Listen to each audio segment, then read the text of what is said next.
Hello everyone, in this video we're going to draw a mockingbird.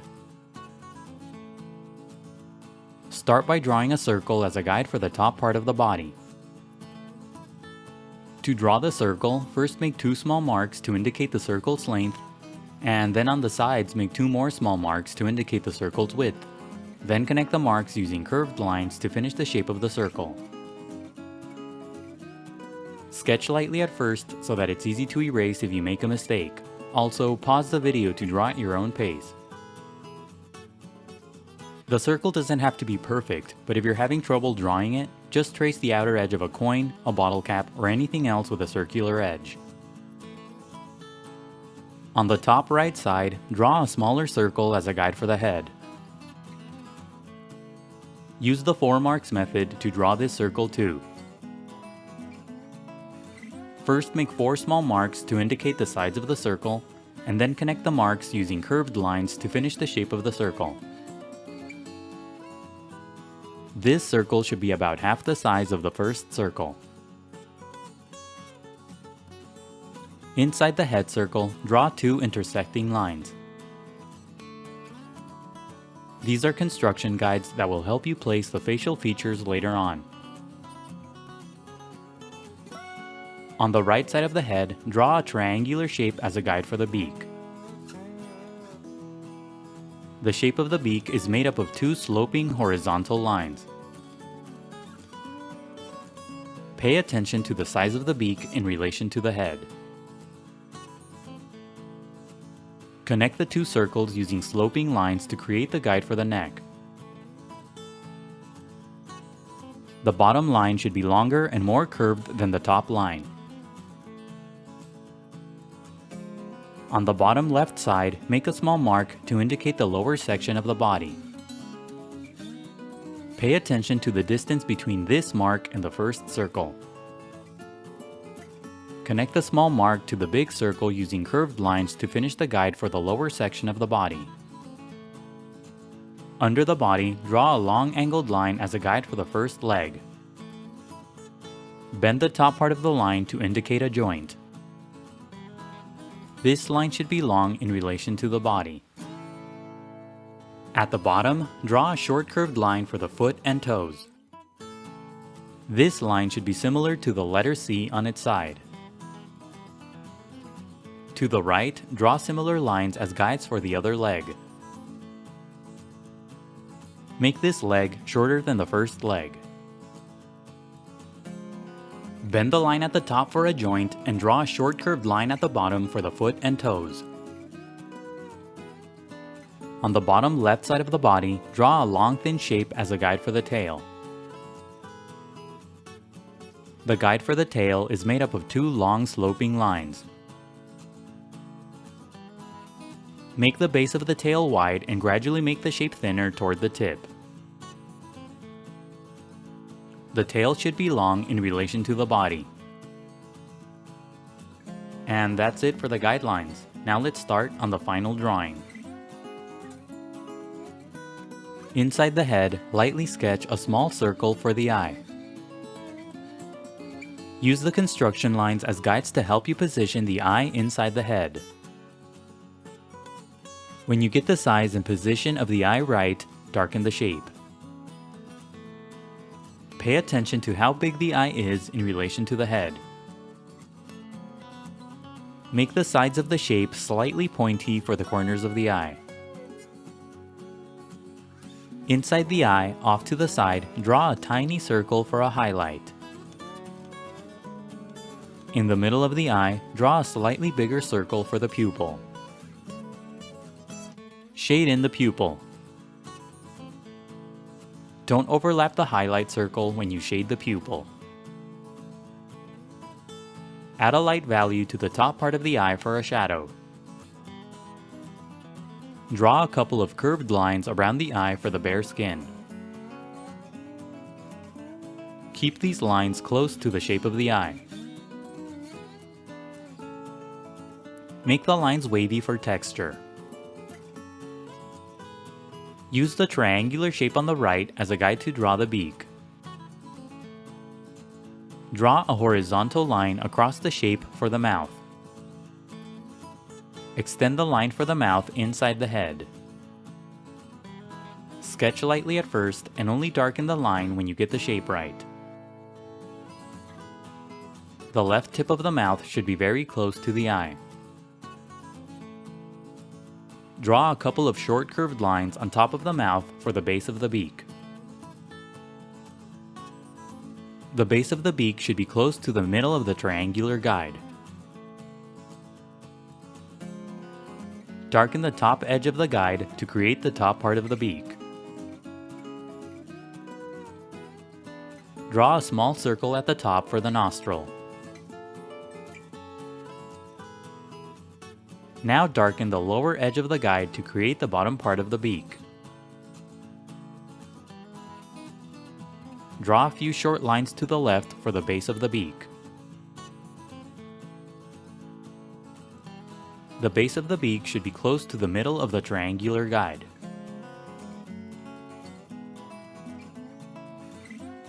Use the other shapes and lines as guides to draw the rest of the head. Darken the outer edges of the guides to create the shape of the head. The top of the head should be made up of one long continuous line. Extend the top line farther to the right than the initial circle so that the head is longer. The line for the top part of the head should connect to the base of the beak.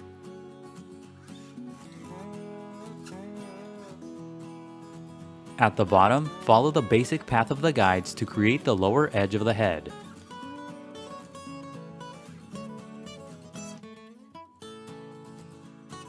Draw a few short strokes inside the head for a feathery texture.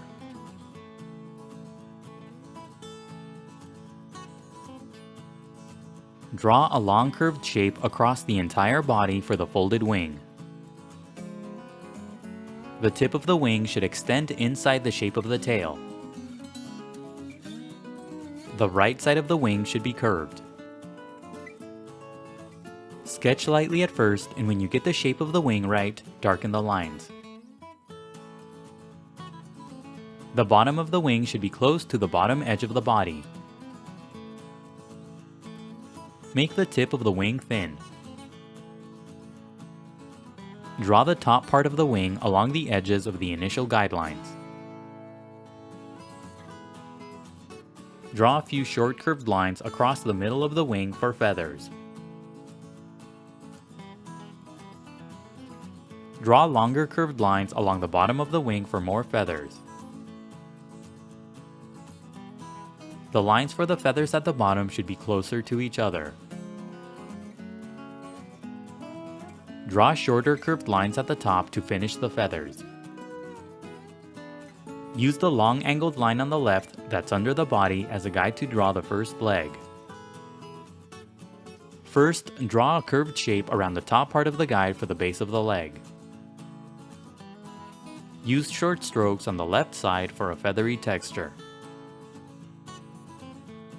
Draw the bottom part of the leg around the initial guideline. Keep the edges of the leg close to the guideline so that the shape is thin. Now use the curved line at the bottom as a guide to draw the foot and toes. Draw the shape of the toes around the path of the guideline. Make the tips of the toes thin and pointy for the nails.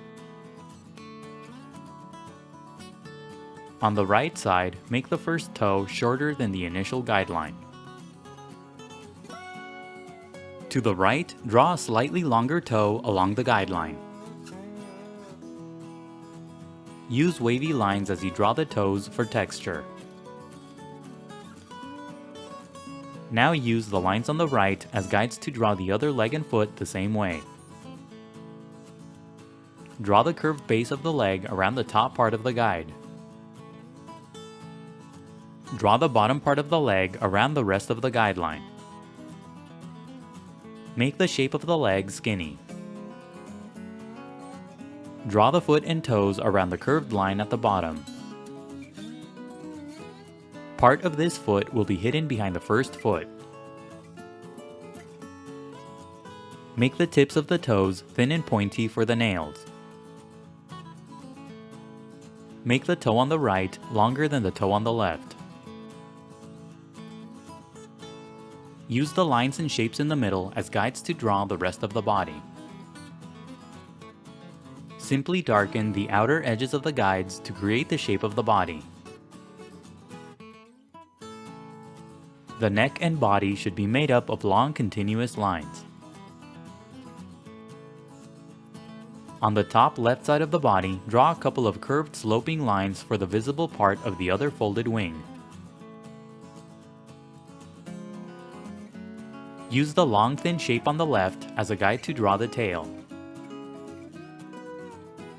Draw the shape of the tail inside the guideline. Make the tail thinner than the initial guide. Draw a couple of sloping lines for the feathers on the tail. Make the base of the tail wider than the tip. Use a series of short strokes on the right side for a feathery texture.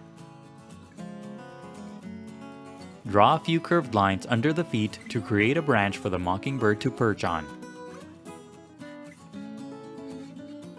Curve the branch to conform to the shape of the feet and toes. Draw a series of short angled lines at the bottom for the jagged tip of the branch. Now erase the initial guidelines. The next few steps are sped up so that the video isn't too long. Don't worry about erasing all of the guidelines. It's okay if you leave some behind. Redraw any of the final lines that you may have accidentally erased. Now shade your drawing. Use a medium value for the top section of the body. Use a dark value for the beak and the feathers on the wing. Leave a strip on the top part of the beak blank for a highlight. Leave the tips of the feathers blank. Shade lightly at first and gradually build up to darker values. For light values, push down very lightly on your pencil, then push down harder for darker values. Leave the bottom half of the body blank for the white feathers. As you shade, use strokes that go in the direction of the feathers. Shade slowly and evenly for a smooth texture on the feathers. Shading can be time-consuming, so be patient and take breaks. It's a good idea to use reference as you shade for a more accurate depiction of a mockingbird. Use a darker value throughout the body to create some shadows. Shadows will give the figure more dimension and volume. Shade the branch using a medium value and add a few short lines to create texture on the bark. Keep shading until you're happy with the result. And that's it for the mockingbird. Don't forget to pause the video to draw at your own pace. Also, please visit howtodrawanimals.com where every step of this tutorial is broken down into an individual image. That's how, and then the number 2, then drawanimals.com. If you enjoyed the video, please leave a like and a comment. Also subscribe for more videos in the future. Thank you for watching, and until next time, keep drawing.